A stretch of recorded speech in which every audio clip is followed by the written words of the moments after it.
یہ کہتے ہیں کہ کسی کے ایک ہاتھ میں فریکچر ہو گیا ہے، وہ بالکل اس سے ہاتھ پہ پلاسٹر وغیرہ چڑھ جاتا ہے، تو وہ شخص نماز پڑھتے ہوئے قیام، رکوع اور سجود میں ایک ہی ہاتھ استعمال کر رہا ہے، جیسے ایک ہاتھ یوں ہے اور ایک ہاتھ یہاں باندھا ہوا ہے، اور اس طرح رکوع میں جاتے ہوئے بھی ایک ہاتھ، سجدے میں جاتے ہوئے ایک ہاتھ کے سہارے سے، تو نماز پہ کوئی فرق پڑے گا کہ نہیں؟ دیکھیں بالکل نہیں پڑے گا۔ ہماری شریعت بہت ہی خوبصورت شریعت ہے، بس ہمارا قصور یہ ہے کہ ہم اس کو سیکھتے نہیں ہیں۔ ہمارا قصور یہ ہے کہ ہم بعض اوقات ان لوگوں سے سیکھتے ہیں جو دین کا صرف ایک حصہ اور مختصر حصہ بتا کر باقی دین کو فراموش کر دیتے ہیں، جس سے ہمیں ایسا لگتا ہے کہ دین ہمارا بہت تنگ ہے اور دین پہ چلنا آج کل بہت مشکل ہے۔ جبکہ اگر آپ نے صحیح دین سیکھا ہو،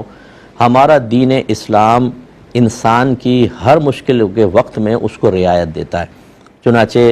اس مختصر تمہید کے بعد جواب یہ ہے کہ بالکل آپ ایک ہاتھ استعمال کر سکتے ہیں۔ لا یکلف اللہ نفسا الا وسعها، اللہ تعالیٰ کسی جان کو اس کی ہمت سے زیادہ آزمائش میں مبتلا کرتا ہی نہیں ہے،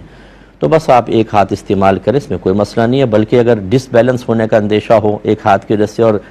گر بھی گئے ہوں، ایک تجربہ ہونا چاہیے کہ گر بھی گئے ہیں اور فریکچر والے ہاتھ میں اور چوٹ لگ گئی ہے، اس صورت میں پھر آپ قیام کھڑے ہو کر کریں، اور جہاں ڈس بیلنس ہونے کا خطرہ ہو وہاں بیٹھ کر بھی آپ نماز ادا